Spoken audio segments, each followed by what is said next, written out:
Good morning, fellas. All righty, here we are. Thank you for braving the cold this morning. I've got a little thermometer on my mirror that's actually connected to the, outside. It was just a little above zero. I think it was in the pod, but I think it was like 2 degrees this morning when I came in. So I've seen 40 below in this country. What's that? I've seen 40 below in this country when I was in high school. Back in the 60s, we ride the school bus. 40 below? Yeah. Here in our area? Yeah, out in the area. Wow. We bussed into Fort Collins. I can't remember it that cold, but I believe you, Carl. So It gets down there. So let's go ahead and get started here with our study. And here's a slide that I show every week, and I just kind of go through it. It's like a marker every week. But I haven't really talked about the significance of this slide for a while. I just want to briefly touch on it. And I realize where you are, you can't read the lines, but every line is a section of the scripture between, I think I started out in Genesis like 25 or 26, quite a while back. And I have taken these scriptures and organized them in a very, at a 30,000 foot level, organizing Jacob's life in what I call the first half of life and then his second half of life. And his first half of life ends when he, at the incident where he admits in Scripture that he is afraid, that he is in fear. And I look at that as a marker in any man's life, is when the first time that man realizes his limitations as a man, but limitations. And the first half of life is all about ascending and becoming, and what am I going to do for work? Who am I going to go through life with? And it's about building my career and so forth. But we all come to a point, at least from my perspective, in our lives where life presses in, sometimes very severely and harshly. And we come to a point where we realize our limitations as a man, and that then gives us opportunity to begin the second half of life, which is all about descent. And of course, it correlates exactly with the life of Jesus, about the idea of the path of descent. But what this season is telling us, guys, is this path of descent, which is, Steve mentioned, the Lenten season, is the hope of the resurrection on the other side. The hope. Any of you attend the Ash Wednesday service in your church? Yeah. It's a really, if you never done that, of course you missed it this year, but really I would recommend that service. Very powerful message of the Ash. Yeah. It was really interesting when we were down in the Bahamas. We were watching them do the news clips from the shooting. It happened Wednesday, and people were crying and weeping. And one lady. The one last week? Yeah, and they were interviewing a woman there, and she had that ash cross on her forehead. Yes. I thought how profound that must have been for her at that time. Mm-hmm. Yeah. The dust you are, dust you return. Yeah. Okay, so we'll move on. Review from last time this is one slide we looked at, and we're talking about memories and the power that memories have on us, either to bind us or release us. As the slide says, memories are powerful informers directing our thoughts, emotions, and actions. They hold within them the power to release, which is binding, and they hold also the power to release, which is letting go, and binding, which is holding to us. And so that's what we talked about last week, and we're going to continue on looking at that same thing. So this morning, would someone read Genesis chapter 50, verses 15 through 21, and that's the text we'll be studying this morning. When Joseph's brothers saw that their father was dead, they said, "Perhaps Joseph will hate us and may actually repay us for all the evil which we did to him." So they sent messengers of Joseph, saying, Before your father died, he commanded, saying, Thus you say to Joseph, I beg you, please forgive the trespasses of your brothers and their sins, for they did evil to you. Now please forgive the trespass of the servants of the God of your father. And Joseph wept when they spoke to him. Then his brothers also went and fell down before his face, and they said, Behold, we are your servants. And Joseph said to them, Do not be afraid, for am I in the place of God? Right, But as for you, you meant evil against me, but God meant it for good, in order to bring it about as it is this day, to save many people alive. Now therefore do not be afraid. I will provide for you and your little ones. And he comforted them and spoke kindly to them. All right, good.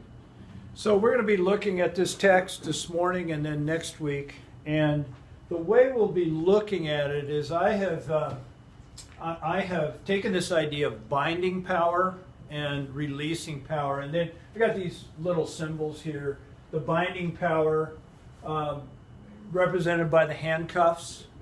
And then and the brothers, their actions within this text are going to show us examples of what the binding power of memories look like and why all that occurs. Whereas on the other side is Joseph and the little paper airplane, the releasing memory, the power of release through memories. We're going to be looking at that. We're going to look at that next week. We're going to focus in on the brothers this week. And then we'll come back to this slide at the end. I think I'll get to it at the end of the day. If not, we'll actually put some summary statements on both sides. So that's where we're going. Binding power, releasing power. The power of memories, either binding or releasing.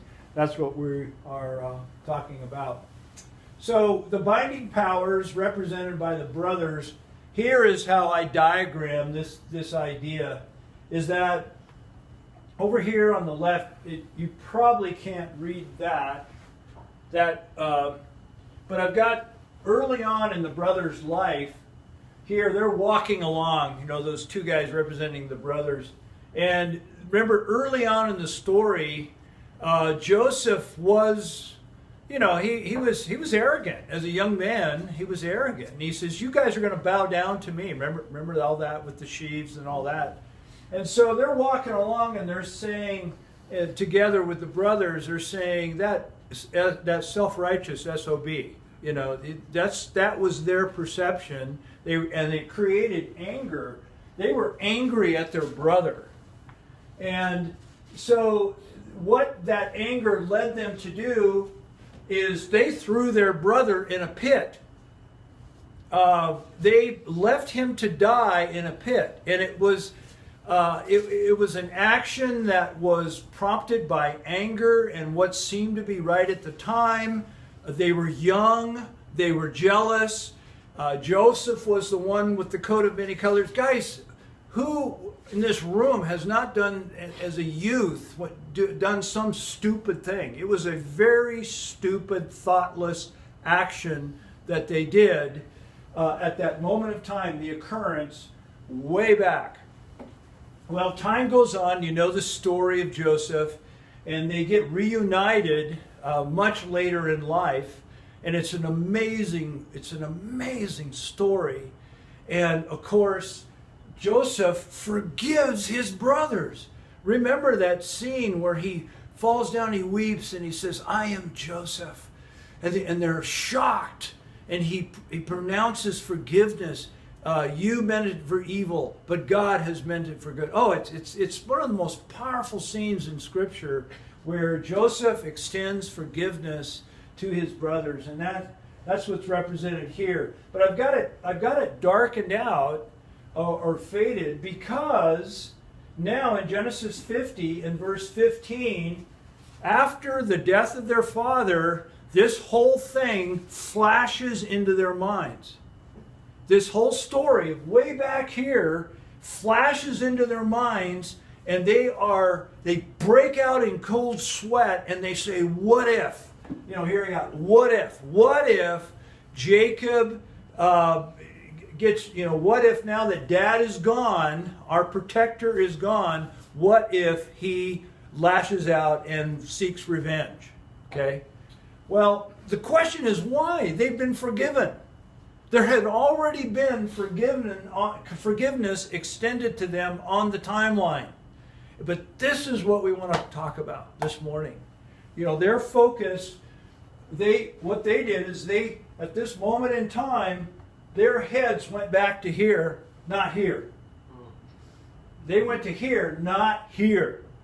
If they would have gone here, then it would have been this would have been an entirely different conversation. But their head went to here. Even though forgiveness was extended to them, they had not received it. They were still being animated and motivated out of this, not this. And that's what this slide. Thus, my little handcuffs there, these guys are bound men. They're bound.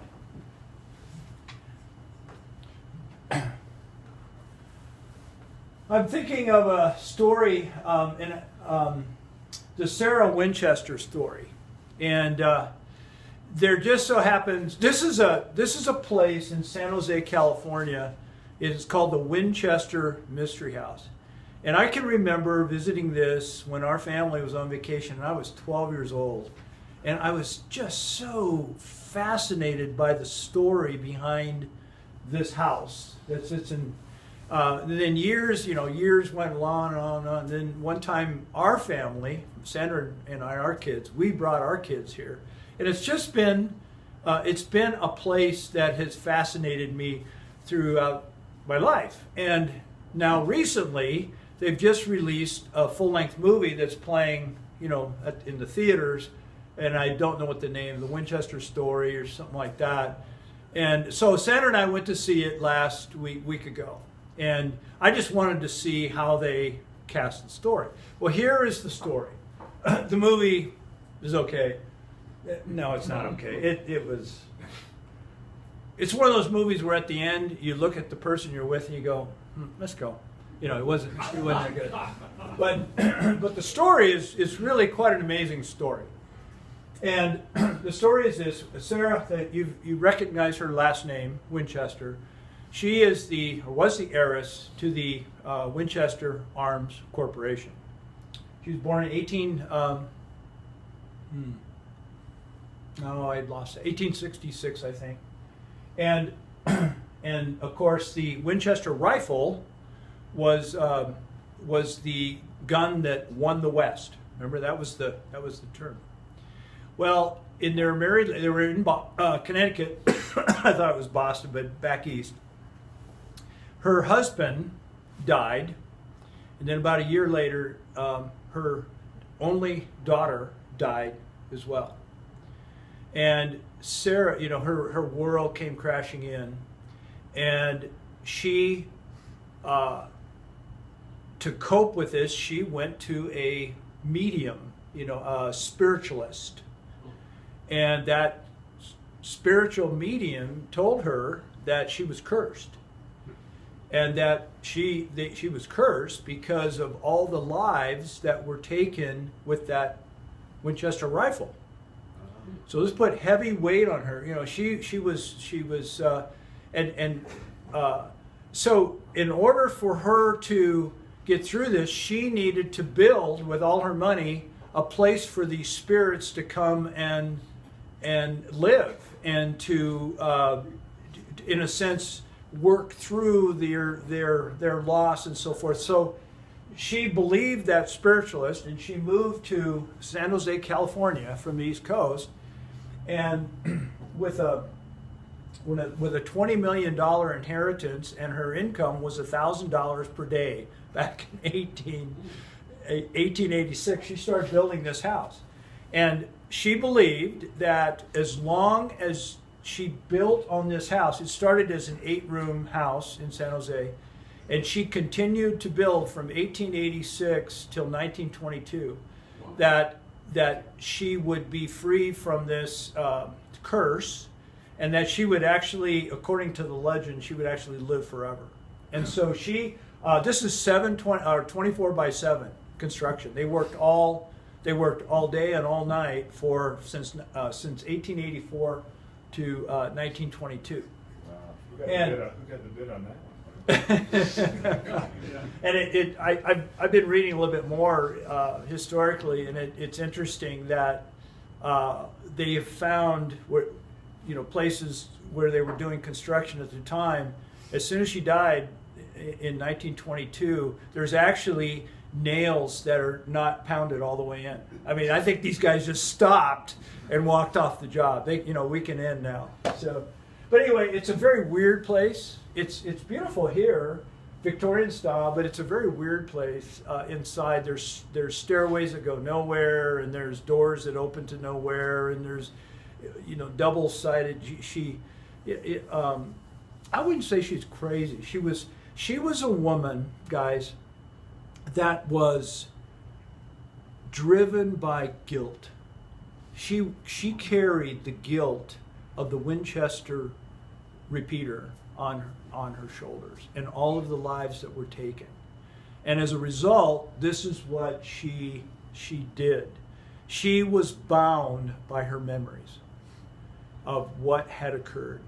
So that's why I just briefly wanted to tell that story of Sarah Winchester. So now back to our story. And the reason I told that story is just because I've seen the movie and it really fit in, so that's why I want to do that. Back to our story with the brothers, we've got this, in verse 15, their unresolved past experience. And they start out by saying, what if Joseph seeks revenge for all of the evil that we have done to him? What if? Okay. And that's an unresolved past experience. And in this case, within the text, it results in two actions by the brothers. Action A is verses 16 through 17a, an attempt to bind. An attempt to bind, and I'll describe that. I've got two slides, one for each. And then an attempt to grovel. An attempt to grovel in verse 18.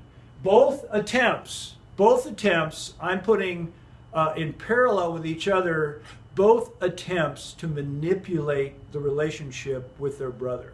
They're attempting to manipulate the relationship. Why? Okay, let's talk about it.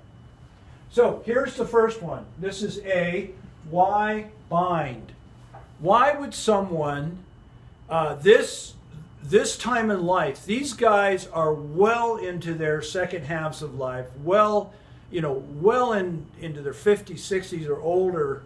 They're mature, they've got their own families, and why pull something up that happened years and years and years ago and that had been forgiven? It had been resolved as far as Joseph. So here, Joseph is concerned. So here is what I'm calling the relationship zone. And I look at it as a sphere that is an opportunity, and it's a gift of God that we have to relate to each other in a way. And there's a zone, there is an environment that we enter into when we enter into a real, hopefully healthy relationship. And what I'm showing by the diagram is they're not there. Joseph is here.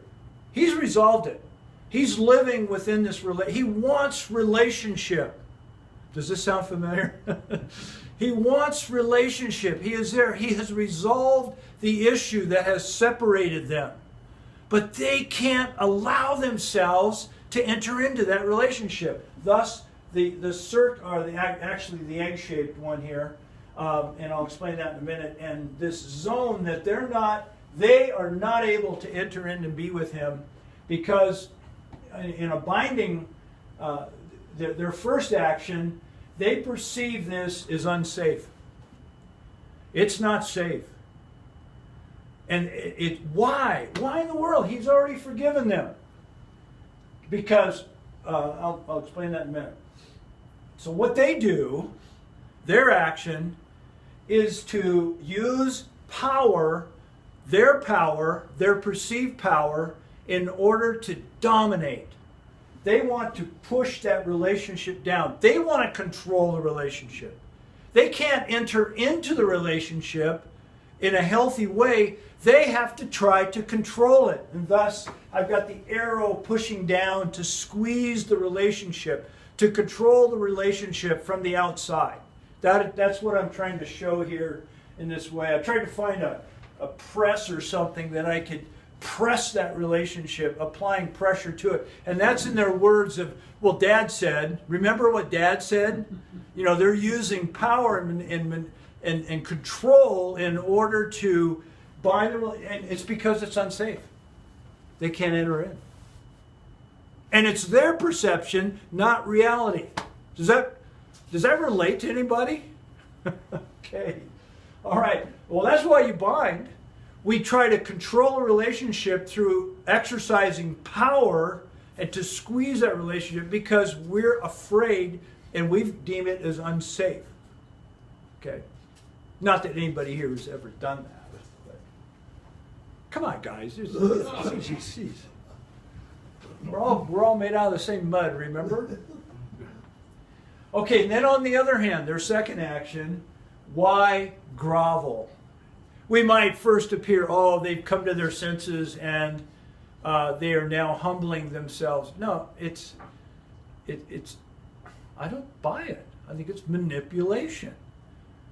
Again, if they had accepted the forgiveness that was offered to them, they wouldn't be groveling here.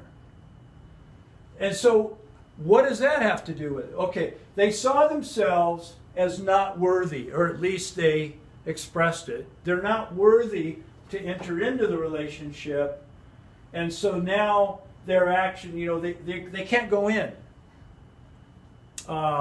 Very, very common. Where we have offended someone, we know that there's a distancing there, and we see them walking on the other side of the street.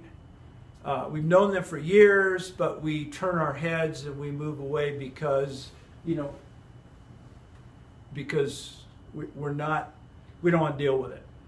In this case, they don't want to enter in because they're viewing themselves as unworthy. So their action is an attempt to, again, control the relationship through evoking sympathy. In a sense, picture it, this zone here, they're going fishing. Look at it as fishing. They're trying to draw Joseph out of the zone into their zone.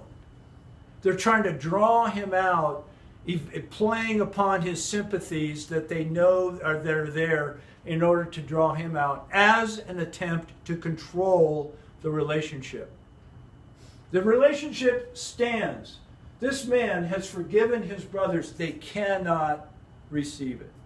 One is they try to dominate it and squeeze it. That didn't work. So now they go to a groveling posture, which is to fish and try to get him out into their realm so they can yet again control the relationship. So one is, you know, why bind, why grovel? We've talked about it. So the end result is here. The point being over here, the brothers were bound by their memory because they were not able to receive Joseph's forgiveness. Thus, they were unable to forgive themselves. Now let's stop there for a moment. Joseph extended forgiveness. It was there. But their action at that time was to receive that forgiveness. Who is the most difficult person in the world to forgive? Yourself. Ourselves. And people can speak into our ear and they can say you're forgiven.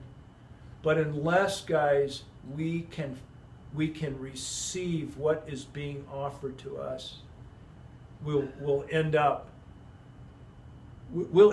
bound, not able to enter into the joys of the relationships that are offered because of that.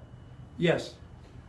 It just struck me that I think one of the reasons this is true for them and for us is to the degree that if we put ourselves in their position, could we forgive the situation? And if they couldn't see themselves forgiving themselves, if they were in someone that done that to them, what Joseph did, if they can't see themselves forgiving that, then they have a hard time believing that Joseph's really forgiven them, because they can't put that into their imagination. Right.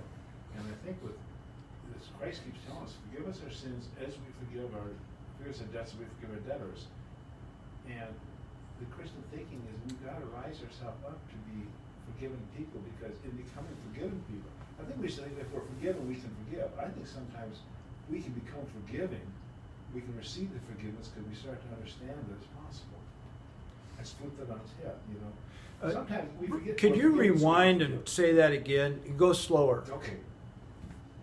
Until we can really understand, until we can become forgiving people. Forgiving people. It's kind of hard for us to understand how to receive forgiveness, because we end up putting ourselves in the shoes of the other person. Well, I wouldn't forgive me. Right. So if I wouldn't forgive me, I would say how he can forgive me. Right. So it's not going to happen. I don't trust it. If I were in their shoes and did this level of this is attempted murder. Attempted murder. They now a soft attempted murder. They didn't. I think it was Reuben who stepped in and said, "No, we can't kill him. Let's just put him in a pit," because it made it more palatable. But if I have lived my adult life thinking about that, I would have a hard time forgiving myself as well. Wouldn't you guys? Because of the sense of righteousness that God has innately put within every human being of right and wrong, I would have. That's what makes forgiveness so powerful. It's really a release. We're free. And then you ever heard a guy that somebody get up and tell their story, and you go, "My goodness, this guy's atrocious," but then he talks about the forgiveness that he received. And sometimes it just puts us on our heels. I was in Chicago over the weekend, and I was sitting into a workshop about a guy that was talking about the workshop was on sexual purity, and his testimony was his years and years as a pastor. I think it was 12 or 18 years of being a pastor and engaged in pornographic material, multiple affairs, peeping Tom. He went into great detail, and how there were probably 3 or 4 occasions along that ride where he came to an end of himself, and he was trying to get help. He and his wife were a counselor, and he said, "I'm done," and then he reverted back. He went right back into it. And which I understand the pull. I understand the sexual pull of pornographic material. Not judgment on that. He was speaking to the choir, this room. And however, I'm sitting there thinking, how in the world could his wife bring him back this many times? I'm sitting there thinking, what was in her head? Well, she did. And I've got to believe the man that, through his story, that he has, in his words, "I am now free," which I got to believe is true. I got to believe, I've got to believe in the work of the Holy Spirit in a man's life and the work of grace. And for him to be able to stand there and talk as freely about it certainly indicates the fact that he has received that forgiveness. But it's a tough one. So, very difficult. Is it harder to extend forgiveness, Bill, or receive forgiveness? Well, that forgive us our sins as we forgive our sin together. There's a dynamic in there that says somehow we receive forgiveness through the vehicle of forgiving, which kind of flies in the face of grace a little bit, because God does forgive us. That's how we start the whole thing rolling. But then somehow we receive the forgiveness from God by extending it. If we can't extend forgiveness, it's going to be really hard to receive forgiveness. If we can't extend forgiveness, that's a red flag. Yeah. And if we can't receive forgiveness, why? Guys, this is the crux, the crux here. Okay, well, because they were not able to forgive themselves, they perceived the relationship with their brother as unattainable. Okay, and that unattainable in the first attempt was, it's unattainable, so we're going to try to control it. We're going to try to squeeze it and use a hammer to control that relationship, because entering in is not attainable. I cannot enter into this relationship, so I have to somehow interact. Attempt 1 is squeeze it. Attempt 2, it's unattainable, is this whole groveling and I'm not worthy. So we're going to go fishing, and I'm using different terms here, but I think they're trying to draw him out. Again, an attempt to control and not enter in. The key here, guys, is they were not able to enter into a healthy relationship because of unresolved past. Unattainable. Relationship with their brother is unattainable, therefore could not allow themselves to enter in. Okay, then down here, this last little phrase. Their action, then, was an attempt to manipulate the relationship in order to bring it under their own power. Because that was the safe thing to do. I look at these verses as merely an attempt, or actually a mirror, guys, get the word, mirror, of how we as human beings, without the grace of God in our lives, and the grace, there's much more grace there than we're taking advantage of. If we don't allow the grace of God that He is offering through Christ to impact us to a point where we actually believe it. There's a big big blockage to overcome in our fallenness as human beings. And it can be very righteous. It can sound very Christian. But we can be dead wrong if we're unable to receive the forgiveness that has been offered to us. And guys, if there's anything, I gotta believe, if you're like me, this hits us right where we live. We'll see you next time. And we'll look at Joseph. We'll look at the other side next time. Thanks for coming, guys.